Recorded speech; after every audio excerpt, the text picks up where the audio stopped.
Welcome to AM. My name's Richard Conway, and this is the platform for age group multi-sport athletes to showcase their journeys.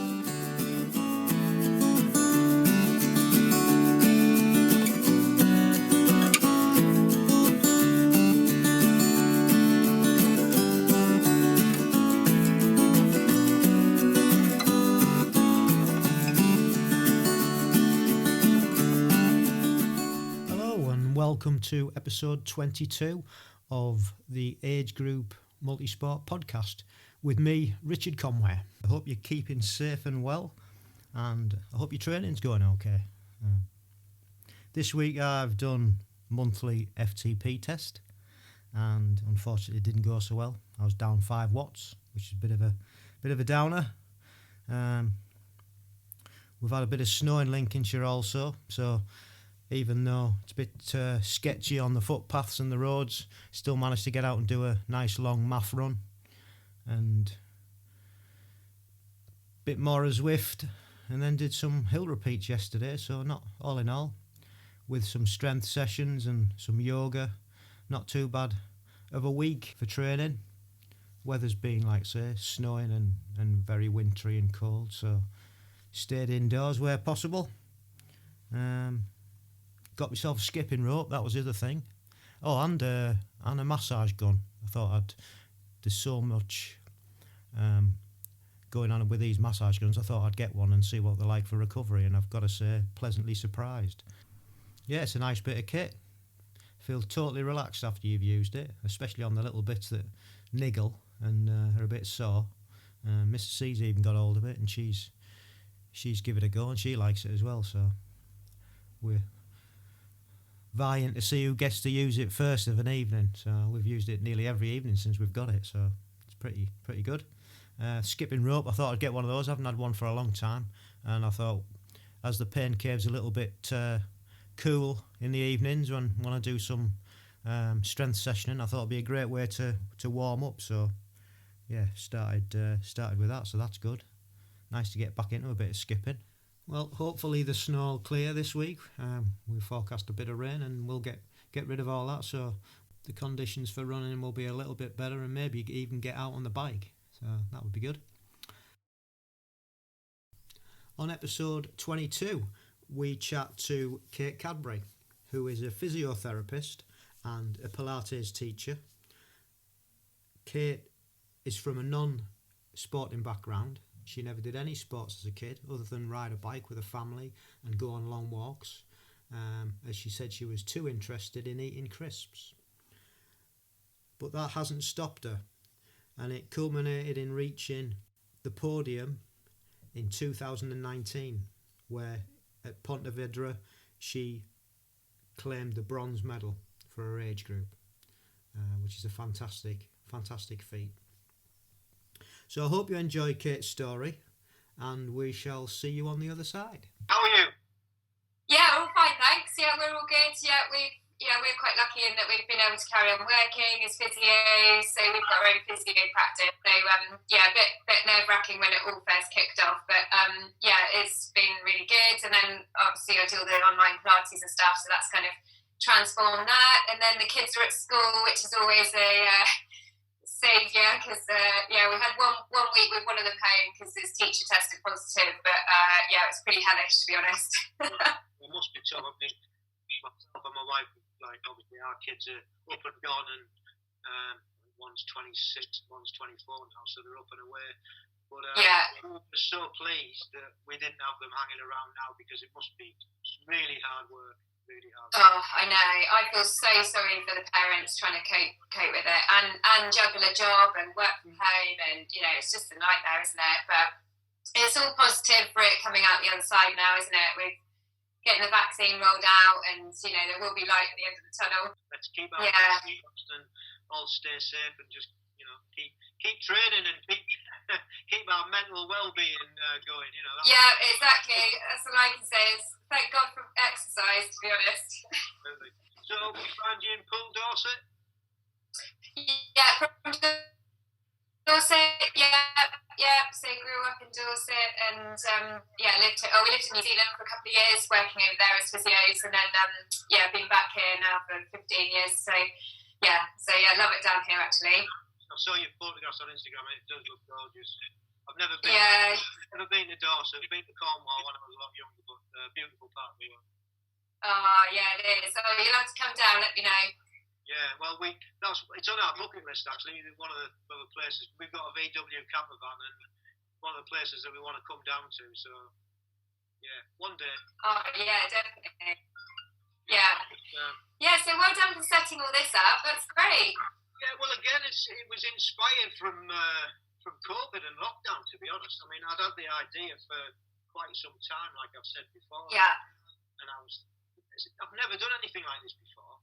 But I listen to a lot of podcasts through my job, working in the garden. I have my earphones in and just listen to a lot. And it's sort of like really struck a chord with me. And I thought, well, what can we do? And there's loads of podcasts out there that are for the professionals and for coaches and stuff. And I thought, well, what can we do that's for not just age groupers, but for all normal walks of life, everyday triathletes, multi-sporters, you know? And I thought, well, yeah, definitely. It's one of those, you've got to have a leap of faith and just try it out. And when you first listen to your voice, it's horrible, isn't it? It's just not nice. It's sort of like, just stem from there. I asked my eldest son, he's a graphic designer, and he's up on the computers and everything. And he said, yeah, just go for it, Dad. It sounds like a great idea. So 21 episodes in. We're learning, as I said, all the time. Yeah, we just keep going, and hopefully the audience it's not massive, but I hope we're giving a bit back to our community. I think that's the thing. Yeah, exactly. That's what's really nice, and it's nice because everyone feels a bit connected, even though you're not meeting up at races and stuff like that. So it's really good. Yeah, that's great to hear. And I suppose it's you doing your Pilates online as well. I mean, how's that affected you? Yeah, really good actually. Yeah, it's been really positive. It's kind of something that I've always wanted to set up, but before we went into lockdown, I was teaching like 20 classes a week, so it's so busy as well as running a physio practice. And so trying to have the time to actually work out how to set up an online platform is just never going to happen. And then obviously we got thrown into lockdown, not being able to do the studio classes, forced me to do it. And it's been really positive in that we've got people all over the world now signing into it and all over the country. And I think the nice thing is the sports side, there's obviously different things to it. Obviously the physio side, people that have got aches and pains feel the confidence from that doing it with a physio, but also just the sports side. I think, there's a lot of Pilates instructors out there, but I guess having my background in the sport, and I know what sports people want. They want to be challenged. They don't want to just lie on the mat. They want to be feeling like they've done something. And so those classes are pretty tough, and people absolutely love them. So it's really good. And obviously, I wouldn't have been able to do that in the studio set up. You've only got 10 people in the class, and mixed ability. So just to be able to get that out there online, and people just rock up after putting the kids to bed, or they've been on the turbo and jump in there, and it's really good actually. So I can't see that ever going back really. We'll probably go back to some studio classes just for the social side of things, because that's quite nice to have that. But the online side of it has been really, really positive. So And it's good. Yeah. Great stuff. And did the people that you were like having classes with, have they gone online and joined you there as well as everybody else that's come on board? Yeah.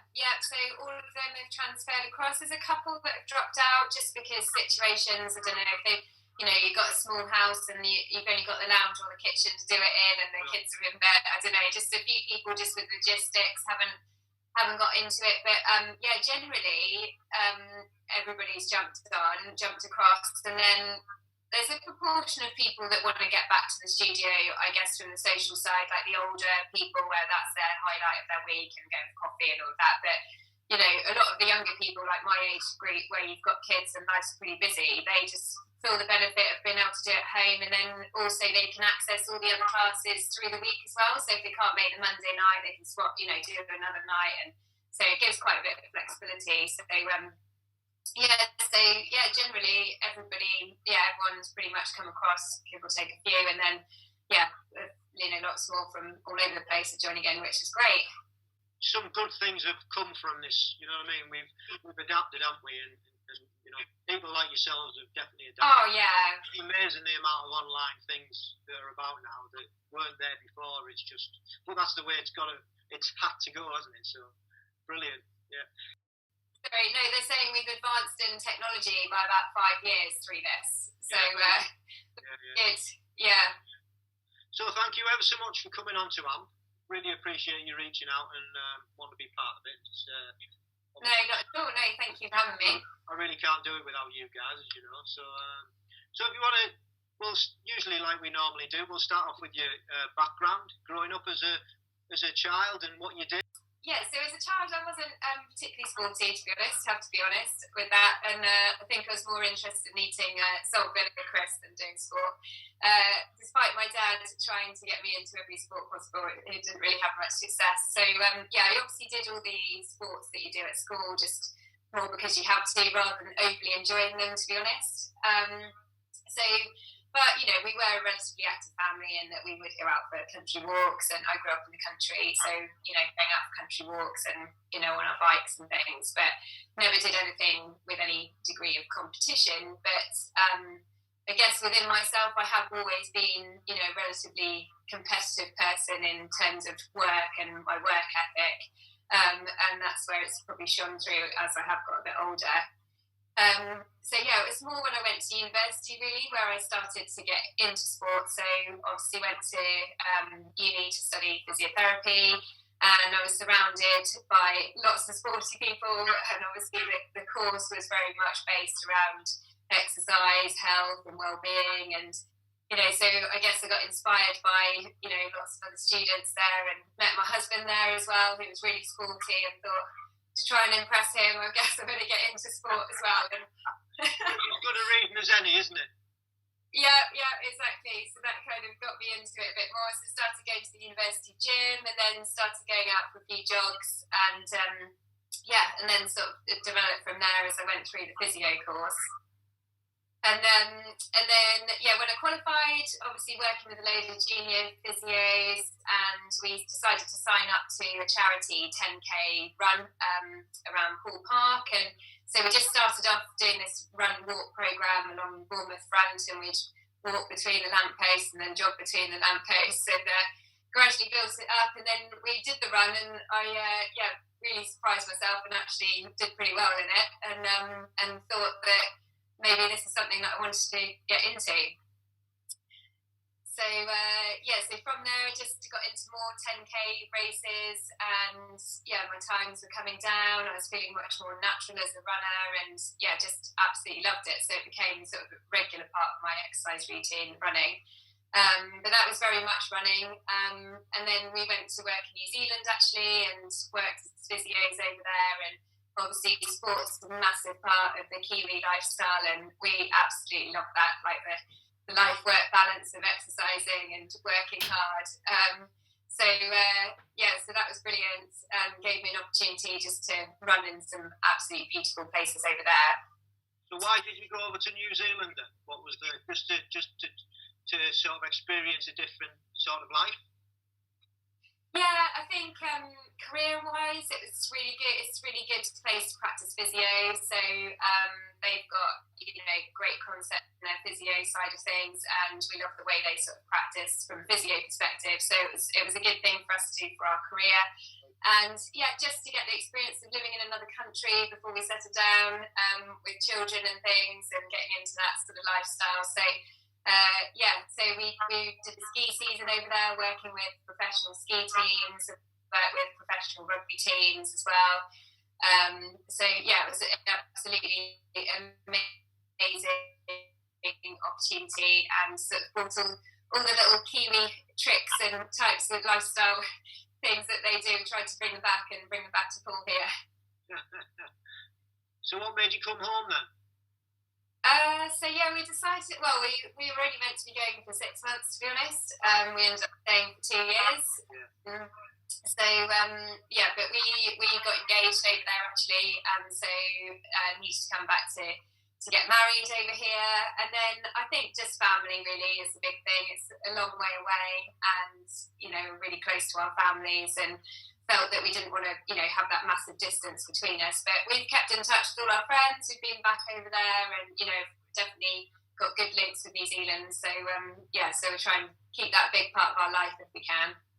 And it's so easy nowadays, isn't it, to keep in touch with the likes of Zoom and Instagram and all that sort of thing. It's just really easy. In fact, it's hard to, Yeah, exactly. It's definitely made the world a smaller place, isn't it? And certainly really important at the moment. Yeah, it certainly is. Yeah. So that's really good. So you got back home, got married, got settled down, and then you were still running at that point. Yeah, still running at that point, and then my husband bought me a bike actually in 2011 for my birthday, a road bike, and so I got into that a little bit, but then I quickly found out I was pregnant, and so that kind of then came into its own, to be honest, when I was pregnant, because I just popped it on the turbo trainer when I got bigger, and that was a big part of my training. I stopped running through my pregnancy, just for different reasons, so decided to swap it into the cycling. And then also after I had our first baby, then the turbo was my lifeline, to be honest, because while he was asleep in the day, I'd have the baby monitor and just get my time on the turbo and have a good sweat session, and that's what helped me keep my sanity and get me back to fitness after having the baby. So then I really got into cycling from there, and then once I felt ready, sort of built up the running after having the baby, and then decided that a good goal would be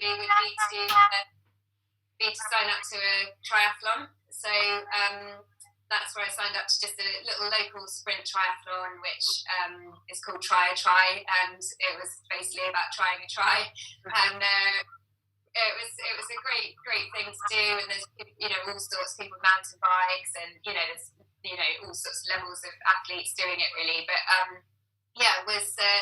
was a good one to sort of have that focus for after having a baby, and ended up really enjoying that and doing pretty well in that I thought I'd probably go down the multi-sport line from there. Yeah. So your husband bought your bike. Was he into triathlon or duathlon or anything before that, or was it just he had a bike and he wanted to get you involved? Yeah, so mainly that basically. Yeah, he had a road bike and just thought it'd be nice to do it together. Yeah, unfortunately he had a big ski accident, so he's not able to run, unfortunately. So cycling is a big part of his life. So so he thought that actually it'd be good to head out on the bikes together, which it certainly has been. Oh yeah, it's fun. It's fun. I mean, my wife obviously is in triathlon and duathlon, and we were out yesterday actually cyclo-crossing in the country lanes, and it's really good because she didn't used to do anything, a bit like you growing up, apart from dancing, and and she saw me do all this, and eventually she's come over to the dark side, if you like. she's joined in. If you can't beat them, join them. So exactly. It's really good to do it, and it's great for the kids as well because they see mum and dad doing it, so it's just normality for them as well, isn't it? Oh yeah, totally. Our kids just see that as the norm, that mum and dad are going out together. If we do that, not at the moment because we haven't got anyone to look after them with the lockdown, or mum's in the shed at 6:30 in the morning on the turbo trainer, so it's good to try and inspire the kids, and it's great healthy ethos for them really as they grow up. Yeah, that is a really good ethos for them to have, that's for sure. But you were talking about after you'd had your first baby, and you remember trying to go for the run, and you felt like your pelvic floor was like, you said you went and decided to use the bike as an alternative. If you could just elaborate on that and how you felt. Yeah, so after having my first baby, I think I thought about 4 weeks after I'll be ready to chuck my trainers on and off we go. And so, I did that and sort of headed out for my run. And, I felt that my pelvic floor was going to fall out on the pavement and that I wasn't ready to get back to running yet. And was quite surprised about that. I think, thinking being a runner before, I would be fine. And And so actually that just made me think and just research a little bit more from the women's health side of things, from the physio aspect, because my background was more musculoskeletal, so sort of sports injuries and things.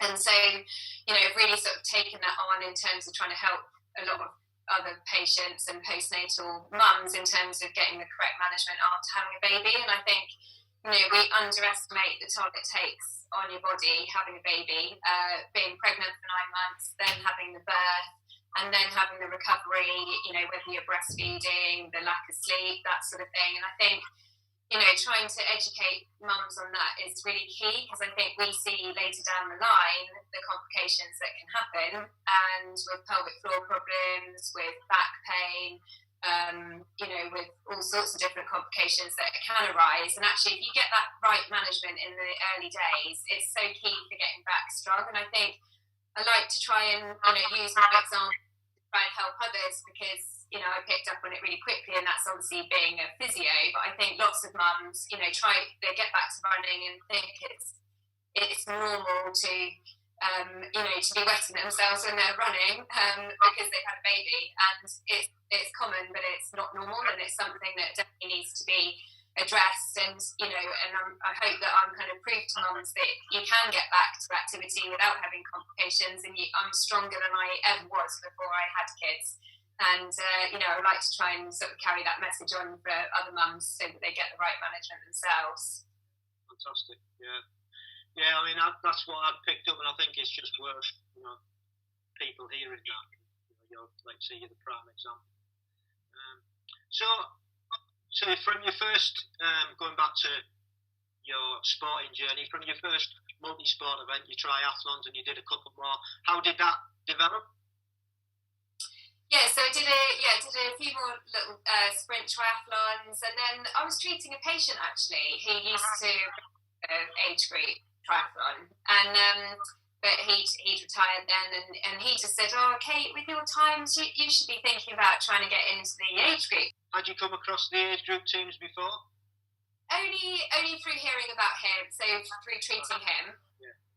But I think we've had a couple of friends that have done it before, but no, other than that, you know, didn't know much about it. But I thought, well, I'm always up for a challenge, so I'll research that. And so yeah, I signed up to the qualifier in Cambridge, but remember rocking up to that in the winter with no idea what I was doing and feeling very amateurish. So that was the standard distance duathlon. Okay. And I was trying to qualify for the Worlds, which was then in Denmark, in Finn. And I remember feeling pretty intimidated with everyone wandering around their GP kit until you started talking to them and realised they're all really lovely and what a nice, amazing, supportive community. But I definitely felt that I was very much out of my comfort zone, just a mum from Dorset. But ended up qualifying then for the Finn, for the World Championships, and so then took it from there, basically. Cool, really good. So how did you find the whole experience then? What, the qualifier or the actual race? Yeah, from finding out about qualification and then, you know, actually racing to qualify, and then when you got your GB suit and, you know, the whole thing. It's been amazing, actually. It's been an amazing journey, and I feel really lucky to be part of it all, to be honest. I mean, like I say, the qualifier I definitely felt was very much out of my comfort zone, but I always think it's good to push yourself out of your comfort zone, isn't it? And then I think once you knew you were kind of at that level where actually you could qualify, I guess it's always, you know, having that doubt in your mind that you're not going to be up to that kind of level. But once you know that you can, then, you know, you get a bit more confidence, don't you? And then, going out to Finn for the World Championships, again, I felt was very much out of my comfort zone. I think partly, you know, my busy life. So, you know, we run a physio practice, we've got the pilates business, I've got 2 young kids. So actually trying to prepare for these races when you've got a really busy life and get your head in the right place can be a real challenge. So I think, you know, you sort of turn up to these races feeling like you're on the edge of not being able to, it's just not something that you've necessarily overly had that time to put into when you feel like everyone else is putting all that time into. But obviously everybody's trying to juggle their life, aren't they? But then, you know, once once you get on that start line, I just think, right, I can just do as best as I can here, and I know, that's all I can do now, and it's too late to worry about it, and then just crack on. Yeah, great. No, it's a great experience, and just I think once you've done it as well, you just want to carry on and try and repeat it. I mean, that's how I feel about it. I just want to keep trying to qualify and keep trying to see how far you can go, really. Yeah, I know. I think I get to the race and travelling over there. Right, I'm never going to do this again. This is too much, too stressful with life and the kids and the work. And then you do it, and then you think, oh, I'll do next year then. So yeah, it's definitely addictive, isn't it? So once you qualified for that, how did it go after that? Yeah, so qualified, then I raced in Finn, and I came 5th in age group, so really pleased with that. So then obviously pre-qualified the year after, and so then did Pontevedra, when was that, 2019 now, again, the Worlds, and then got a bronze medal in that one, so came 3rd in that one. Yeah, so it's pretty chuffed with that, and then, obviously was meant to be racing last year in Almere, which I think you're meant to be as well, aren't you, Rich? Waiting for that one to come about. Yeah. So hopefully we get to do that next year. Hopefully this year. September's a long way away, so we've got a good chance. I'm still not sure about whether we'll get any racing done the beginning of this. These first 6 months, I'm not holding my breath, to be honest. But yeah, surely by September we'll be all right to go. Yeah, a lot can change, can't it, in that time? So yeah, we've got to keep positive and keep focused for that. Absolutely. So are you coach then? Have you got a coach? No, I haven't got a coach. No, I guess I haven't had a coach, but I think being a physio, and my husband's a physio, and he's got a background in sports science as well, so we have got good knowledge in terms of training, and obviously that's a big part of our physio practice, help other athletes and that kind of things. But I think the biggest thing for me is time, and trying to have that time to fit the training in around a busy life. And so I think, with my training, it's very much what can I fit in and when can I squeeze it in, basically. And it's, a quick opportunity where Tom, my husband, would come in from work, and here you go, right, your turn to do part-time, and I'd chuck my trainers on and off I go. And I think having that the strict routine from the coaching side of things, as much as that's so positive in so many ways, I just can't see that I'm going to be able to fit that into my life at the moment. And so I tend to do what I can. I use the winter months to build up my base, and a big part of my training is obviously the Pilates. Being a Pilates instructor, I'm teaching a lot of that, and so I sort of see that as my building up my little powerhouse in my core, and everything else can follow. And then 8 weeks before a race, I just pick up the training, start bringing in the brick sessions and that side of things, and then hopefully be on tune for the event. Well, it seems to be working, doesn't it? So coaches, like you say, you've just got to do what works for you and your sort of where you are in your life at this moment in time. Really, it doesn't work for everybody having a coach, and I'm not coached at the moment. I I'm not coached. I haven't got an official coach. I'm part of a club that's got a coach, if that makes sense. Yeah. Yeah, you do what you do, don't you? And like I say, it seems to be working for you, so that's really good. So what's your favourite race that you've raced at? I'd say probably Pontevedra, to be honest. I love that. I thought it was amazing. Obviously, it's all through the town. I don't know if you've done that one. Have you done it, Rich? No, I haven't. No. It's all through the town. It's quite a challenging run because there's like cobbled streets part of it, and it's sort of 90-degree turns, so you kind of lose your pace a little bit, and you turn around this 90-degree angle, and you've got a hill. I loved it. There's everyone out in the streets cheering you on, and the longer the race goes on, I think the more beer they've drunk and the louder they get. And so that's such an amazing feel. And then the bike course, so generally, I guess because I'm a bit smaller, I quite like the hills. I'm able to get up the hills a bit quicker and probably not so strong on the flats, to be honest. So the hilly course up through the hills was just perfect for me, and absolutely loved it. And then you drop back down into the town, and Yeah, so I think that was my favourite race that I've done so far. But yeah, it's great. You get opportunity to travel these different ones all over the world. It's amazing, isn't it? It's truly amazing. We're very lucky, and I know we've got a lot of working, but still, it's really great. Resources to help you with like multi-sport in general. You know, what do you go to resources? So I use Train Road on the turbo, so with a smart trainer. So yeah, I use that.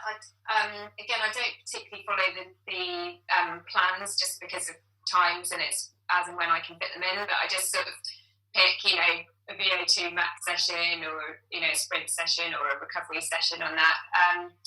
So use that, and yeah, other than that, just my physio resources in my head, I think, and the Pilates side of things is a big thing for me. And yeah, I think we have a lot of athletes that we treat professionally, you know, from the physio side of things, and it's great just chatting to them. Like, I've had some of the Olympic guys come down and see us, and you know, you pick up a lot from those guys and just people's experience, don't you? That, you know, I think that's really nice, actually, just supporting each other in different areas. So yeah, but no sort of other official resources that I use. You've got your own library there, haven't you? Knowledge. Yeah, it is helpful, actually. I think having that knowledge. Well, sometimes knowledge can be dangerous, can't it? But it can be, but you know, I think with your experience and things that you've got and you've picked up over the years, it's probably really helpful. So. Yeah. What's your favourite piece of kit? Oh, I know, I've got a lot of favourite pieces of kit. It's all about the toys, isn't it? Yeah. But I'd probably say, to be honest, my ASICS trainers. So I love my trainers because, yeah, I guess my background is running more, and they've taken me on some amazing journeys all around the world, and you know, I think you can just be at one in your trainers, can't you? So probably go for my trainers. I just always feel a bit sad when they run out and I've got to get another pair, but I tend to not throw them away, so I've got about 40 pairs of trainers. The bad thing is when you can never get you get a really nice pair, and then they've upgraded them somehow, or they've changed them, and you can't get those exact pair. That's I know. Upsetting. Yeah, I know, that is pretty devastating, isn't it? They think they're doing you a favour, but no, we don't want any changes in those. How sad's that? But anyway. And finally, your long term and your short term and your long term goals. What do you see yourself doing? Yeah, so obviously short term, it would be nice to be able to race again that isn't virtual. So yeah, this year meant to be going out to Almere for the standard distance duathlon. So hoping to get out there, and it would be nice to go up a notch on the podium if I can. So if I could get up to silver, that would be nice.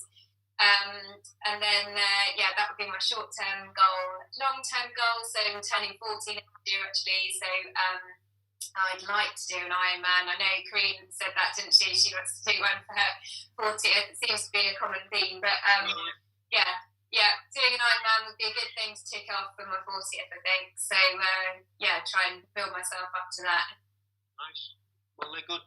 You know, I mean, they're good goals to have. So you need to have some focus, especially now while we're in lockdown.